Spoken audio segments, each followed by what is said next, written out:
Dubai വാർത്തയുടെ night updates 444 episode April 29 വ്യാഴം. 2-3 ദിവസം മുമ്പ് ഞങ്ങൾ ഓർമ്മിപ്പിച്ചൊരു കാര്യം എടുത്തു പറയേണ്ടിയിരിക്കുന്നു. ഇന്നും മെയ് 5 മുതൽ ചില വിമാന കമ്പനികൾ ആളുകളെ കൊള്ളയടിക്കുന്ന രൂപത്തിൽ അവരുടെ വെബ്സൈറ്റുകൾ ഓപ്പൺ ആക്കിയിട്ട് ടിക്കറ്റ് എടുത്തുകൊള്ളൂ, ഇന്ത്യയിൽ നിന്ന് UAE വരാം എന്ന് പറഞ്ഞുകൊണ്ട് പ്രലോഭിപ്പിക്കുന്ന പല അക്കങ്ങളും കാണിച്ചുകൊണ്ട് വന്നപ്പോൾ ഞങ്ങൾ ശക്തമായിട്ട് ഓർപ്പിച്ചിരുന്നു. 2020 ഏപ്രിൽ മാസത്തിലും ചില വിമാന കമ്പനികൾ ഇങ്ങനെ വ്യോമയാന പാത തുറന്നു കിട്ടാൻ സാധ്യതയുണ്ട്, നിങ്ങൾ ടിക്കറ്റ് ബുക്ക് ചെയ്തോളൂ എന്ന് പറഞ്ഞുകൊണ്ട് തുറന്നിട്ട സംഭവം ഓർപ്പിച്ചു. അന്നും ഞങ്ങൾ പറഞ്ഞു, അനുവാദമില്ലാതെ കണ്ട് വിമാന കമ്പനികൾക്ക് കാശ് കൊടുത്താൽ, ഈ വിമാനം ക്യാൻസലായാൽ റീഫണ്ട് കിട്ടാവുന്ന വേഗത എന്താണ്, പോളിസി എന്താണെന്ന് ചോദിച്ചപ്പോൾ ഒരുപാട് മലയാളികൾ ഞങ്ങളുടെ അഭ്യർത്ഥന കേട്ട് മാനസാന്തരം വന്നിട്ട് ടിക്കറ്റ് ബുക്ക് ചെയ്യുന്നതിൽ നിന്ന് മാറി നിന്നിരുന്നു. അതുപോലെ ഈ 2021 മെയ് 5 ടിക്കറ്റ് ബുക്ക് ചെയ്യാൻ വേണ്ടി പല വിമാന കമ്പനികളും ഓപ്പണാക്കിയിട്ടപ്പോൾ ഞങ്ങൾ പറഞ്ഞു ബുക്ക് ചെയ്യരുതെന്ന്. ഇന്ന് 29-ാം തീയതി വൈകുന്നേരം വന്ന റിപ്പോർട്ട് എന്താണ്? ആദ്യം എമിറേറ്റ്സ് എയർലൈൻസ് ട്രാവൽ ഏജന്റുമാർക്കെല്ലാം ഒരു ഇന്റേണൽ റിപ്പോർട്ട് പോലെ അയച്ചു. മെയ് 14-ാം തീയതി രാത്രി 11:59 വരെ വിമാനങ്ങൾ ഇന്ത്യയിൽ നിന്ന് ആളുകളെ UAE കൊണ്ടുവരില്ല. അതുമാത്രമല്ല, ഇന്ത്യയിൽ കഴിഞ്ഞ 14 ദിവസത്തിനിടയിൽ ഒന്ന് സ്പർശിച്ചിട്ടുള്ള ഒരാളുണ്ടെങ്കിൽ അദ്ദേഹത്തെ UAE ഒരു പോർട്ടിലേക്കും കൊണ്ടുവരാൻ സാധ്യതയില്ല എന്ന കാര്യം കൂടി പറഞ്ഞിട്ടുണ്ട്. അപ്പോൾ 5-ാം തീയതിയും 6-ാം തീയതിയും 7-ാം തീയതിയും ഒക്കെ ടിക്കറ്റ് ബുക്ക് ചെയ്ത ആളുകളുടെ അവസ്ഥ എന്താണ്? ടിക്കറ്റ് റീഫണ്ട് കിട്ടുമോ നാളെ തിരിച്ച്? ഡെബിറ്റ് കാർഡിൽ നിന്നും ക്രെഡിറ്റ് കാർഡിൽ നിന്നും കൊടുത്ത ആ കാശ് അതേ വേഗതയിൽ തിരിച്ചു കിട്ടുമോ? അതോ 36 മാസത്തേക്ക് നിങ്ങൾ യാത്ര ചെയ്തോളൂ എന്ന് പറഞ്ഞുകൊണ്ടുള്ള വലിയ ആനുകൂല്യം പോലെ എന്തെങ്കിലും തരുമോ? കാശ് പോയില്ലേ? ഇതാണ് പറയുന്നത്.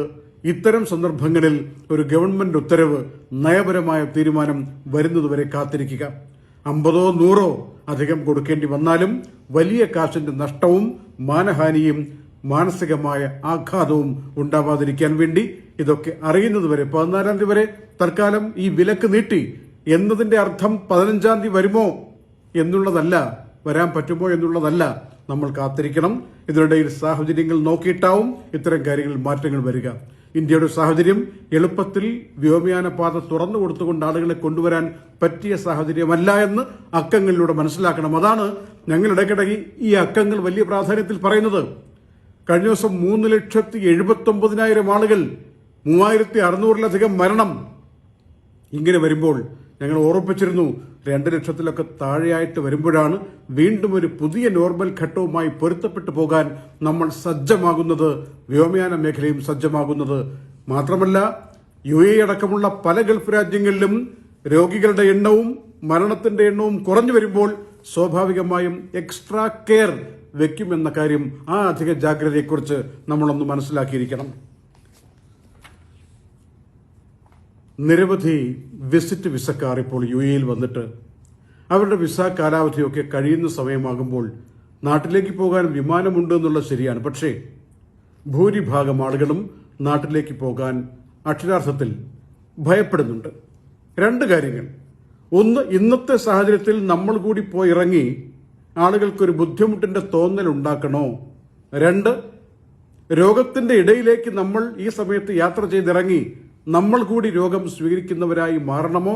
ആ സാധ്യതയിലേക്ക് പോകണമോ? സ്വാഭാവികമാണ്. പക്ഷേ ഇവിടെ വിസ പുതുക്കണമെങ്കിൽ, വിസിറ്റ് വിസ പുതുക്കണമെങ്കിൽ വീണ്ടും കാശ് കൊടുക്കണം, റൂം റെന്റ് കൊടുക്കണം, ആഹാരത്തിനുള്ള വക കണ്ടെത്തണം. ഇങ്ങനെ പല കാര്യങ്ങളുണ്ട്. അപ്പോൾ പിന്നെ എന്ത് ചെയ്യും എന്ന് ചോദിച്ചുകൊണ്ട് നിരവധി പേർ ഞങ്ങളെയും വിളിക്കുന്നുണ്ട്. കാശിന് വേണ്ടിയോ ആഹാരത്തിന് വേണ്ടിയോ അല്ല. എന്തെങ്കിലും സാധ്യത ഉണ്ടാകുമോ? എന്തെങ്കിലും ആനുകൂല്യം ഉണ്ടാകുമോ? UK വേരിയന്റ് വന്നപ്പോൾ വിസ സ്വാഭാവികമായും കാശില്ലാതെ നീട്ടിക്കൊടുത്തുകൊണ്ടുള്ളൊരു ഡെഡ് ലൈൻ പറഞ്ഞല്ലോ. അതുപോലെ ഇന്ത്യ വേരിയന്റിനെ മുൻനിർത്തിക്കൊണ്ട് എന്തെങ്കിലും ഒരു സാഹചര്യം ഉണ്ടാവാൻ സാധ്യതയുണ്ടോ എന്നാണ് വിസിറ്റ് വിസക്കാർ ചോദിക്കുന്നത്. അങ്ങനെ ഒരു ആലോചനയോ ചർച്ചയോ ഇതുവരെ വന്നിട്ടില്ല എന്നാണ് ഞങ്ങളും ബന്ധപ്പെട്ട കേന്ദ്രങ്ങളിൽ, ഞങ്ങൾക്ക് കോൺടാക്ട് ചെയ്യാൻ പറ്റിയ കേന്ദ്രങ്ങളിലൊക്കെ ഇങ്ങനൊരു വിഷയം ഉയർത്തി കാണിച്ചുകൊണ്ട് എന്തെങ്കിലും ആനുകൂല്യം കിട്ടാൻ സാധ്യതയുണ്ടോ എന്നൊക്കെ ആരാഞ്ഞു തുടങ്ങിയിട്ടുണ്ട്. പക്ഷേ അതിലൊക്കെ തീരുമാനം നയപരമായി വരേണ്ടതാണ്. നമുക്ക് കാത്തിരിക്കാം പ്രതീക്ഷയോടെ. എന്ന് കരുതിയിട്ട് വിസിറ്റ് വിസ പുതുക്കാതെ നിൽക്കുന്നത് ശിക്ഷാർഹമാണ് എന്നറിഞ്ഞിരിക്കുക. വിസിറ്റ് വിസയിൽ നിന്നുകൊണ്ട് ജോലി ചെയ്യുന്നത് ശിക്ഷാർഹമാണ് എന്നറിഞ്ഞിരിക്കുക. വിസിറ്റ് വിസയിൽ നിന്ന് എംപ്ലോയ്മെന്റ് വിസയിലേക്ക് മാറാനുള്ള സാഹചര്യം യുഎഇയിൽ ഉള്ളപ്പോൾ അത് പ്രയോജനപ്പെടുത്താൻ പരമാവധി ശ്രദ്ധിക്കുക. ശമ്പളം കുറവാണെങ്കിലും ഒരു ജോലി പ്രവേശിക്കാൻ വേണ്ടിയുള്ള എളുപ്പവഴികളുണ്ടോ എന്ന് നോക്കുക. ഇന്ത്യയുടെ സാഹചര്യം വീണ്ടും അന്താരാഷ്ട്ര മാധ്യമങ്ങൾ തലക്കെട്ടുകളാകുന്നു. റോഡിൽ കെട്ടിയ ടെന്റുകളിൽ ഓക്സിജൻ മാസ്കുമായി ആളുകൾ വിലാപത്തിന്റെ സ്വരത്തിൽ കഴിയുന്നത്, ആരാധനാലയങ്ങളുടെ മുന്നിൽ ടെന്റുകൾ കെട്ടി രോഗികളെ ചികിത്സിക്കുന്നത്. അതുമാത്രമല്ല, ഏറ്റവും സുപ്രധാനമായ കാര്യം, ആശുപത്രികൾ തലസ്ഥാന നഗരത്തിൽ പോലും നിറഞ്ഞു കവിഞ്ഞ് റോഡുകളിൽ ആൾക്കാർ കിടക്കുന്നു. വരുന്ന വാഹനങ്ങളിൽ അവിടെ തന്നെ കിടത്തിക്കൊണ്ടാണ് ഇപ്പോൾ വെന്റിലേറ്റർ സർവീസ് കൊടുക്കുന്നത്, ഓക്സിജൻ സപ്ലൈ ചെയ്യുന്നത്. അതിനപ്പുറമുള്ളൊരു കാര്യം, ലോകത്തൊരിടത്തും വരാത്ത രീതിയിൽ ഈ തന്റെ ചിത എപ്പോഴാണ് എന്നതിന്റെ ഊഴം കാത്തുകിടക്കുന്ന ടോക്കണുമായി കിടക്കുന്ന മൃതദേഹം. ഇതൊരു കാൽപ്പനികമായിട്ടുള്ള അവസ്ഥയല്ല. ഇന്ത്യയുടെ നിലവിലെ ഈ ദുരന്തം വേട്ടയാടിയ മുഖത്തുനിന്നുള്ള നേർചിത്രമാണ്. ടോക്കൺ, മൃതദേഹത്തിന്റെ പുറത്ത് ടോക്കൺ, എന്നിട്ട് എപ്പോഴാണ് ദഹിപ്പിക്കാൻ വേണ്ടിയുള്ള, ശ്മശാനത്തിലേക്ക് കടത്തിവിടാൻ വേണ്ടിയുള്ള ആ ഒരു ഊഴം വരിക എന്ന് കാത്തു നിൽക്കുകയാണ്. ക്യൂവിലാണ് മൃതദേഹം. നമ്മൾ കണ്ടിട്ടുണ്ടോ, കേട്ടിട്ടുണ്ടോ ഇങ്ങനെ ഒരു രീതി? ഇതിലാരെയും കുറ്റപ്പെടുത്താനല്ല, നമ്മുടെ അവസ്ഥ ഇങ്ങനെ വന്നു പോയതാണ്. അതുകൊണ്ടാണ് 40 രാജ്യങ്ങൾ ഓക്സിജൻ ഇന്ത്യക്ക് വേണമെന്ന് പറഞ്ഞുകൊണ്ട് സ്വയം മുന്നോട്ട് വന്ന് ഓക്സിജൻ സിലിണ്ടർ അയച്ചു തുടങ്ങിയത്. റഷ്യയുടെ 2 വിമാനങ്ങൾ ഇന്ന് ഡൽഹിയിൽ വന്നു നിന്നു. അതിൽ ഓക്സിജൻ കോൺസെൻട്രേറ്റേഴ്സ് ഉണ്ട്, ബെഡ് സൈഡ് മോണിറ്റേഴ്സ് ഉണ്ട്, മരുന്നുകളുണ്ട്, സിലിണ്ടറുകളുണ്ട്. പലതുമായിട്ട് ഒത്തിരി ടൺ, മെട്രിക് ടൺ സാധനങ്ങൾ വന്നിറങ്ങിയിരിക്കുന്നു. 22 മെട്രിക് ടണ്ണാണ് വന്നിരിക്കുന്നത്. വെന്റിലേറ്റേഴ്സുമുണ്ട്, മെഡിക്കൽ സപ്ലൈ ധാരാളമുണ്ട്. ഇങ്ങനെ ഓരോ രാജ്യങ്ങളായി വന്നുകൊണ്ടിരിക്കുന്നു. 151 മില്യണിലേക്കാണ് അന്താരാഷ്ട്ര തലത്തിലെ രോഗബാധ പോകുന്നത്.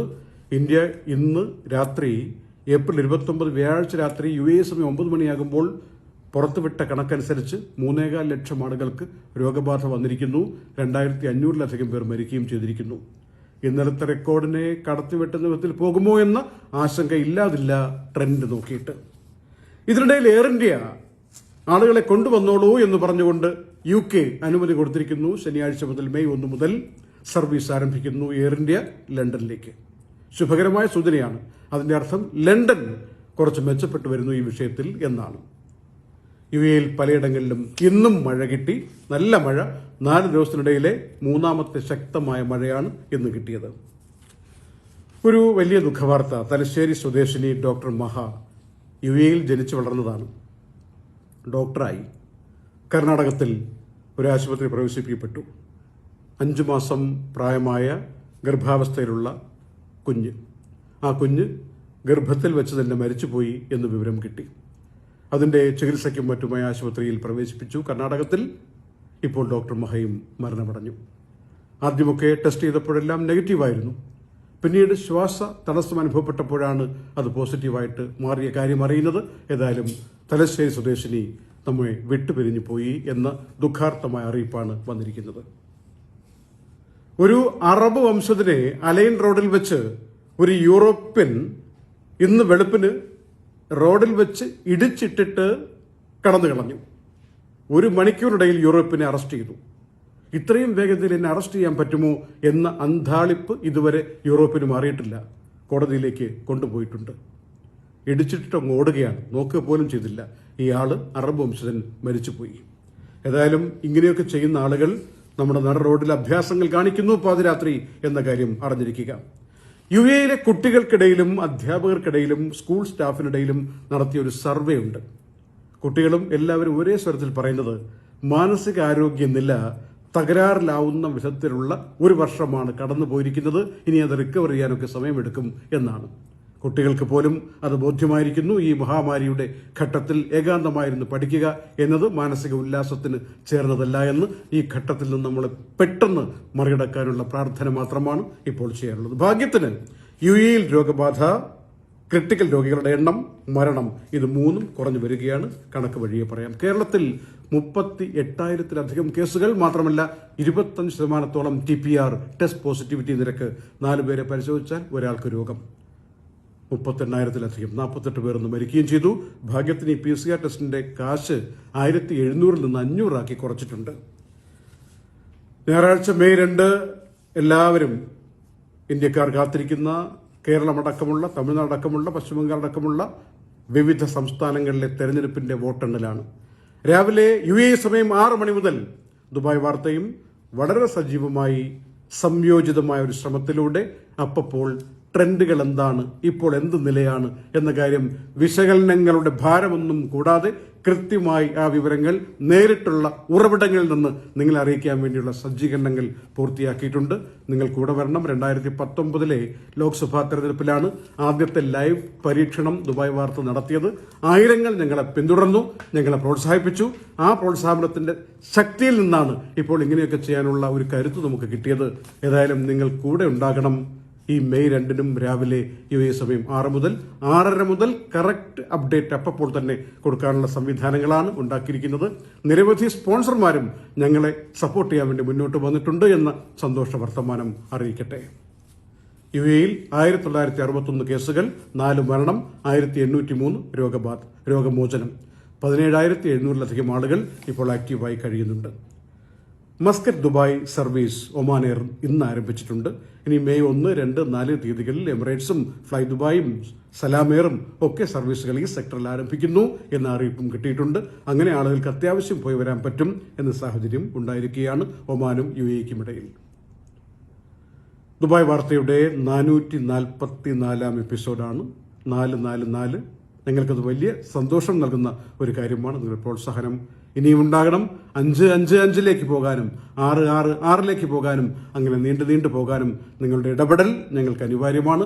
നിങ്ങളുടെ ഒരു വാക്ക് പലപ്പോഴും നെഗറ്റീവാണെങ്കിലും പ്രതിലോമകരമാണെങ്കിലും ആ പ്രതികരണങ്ങൾ ഞങ്ങൾക്ക് ഊർജ്ജമാണ് നൽകുന്നത് എന്ന് തുറന്നു പറഞ്ഞുകൊണ്ട് ഏപ്രിൽ 29 ഈ 444-ാം നൈറ്റ് അപ്ഡേറ്റ്സ് എപ്പിസോഡ് സമാപിക്കുന്നു. നന്ദി.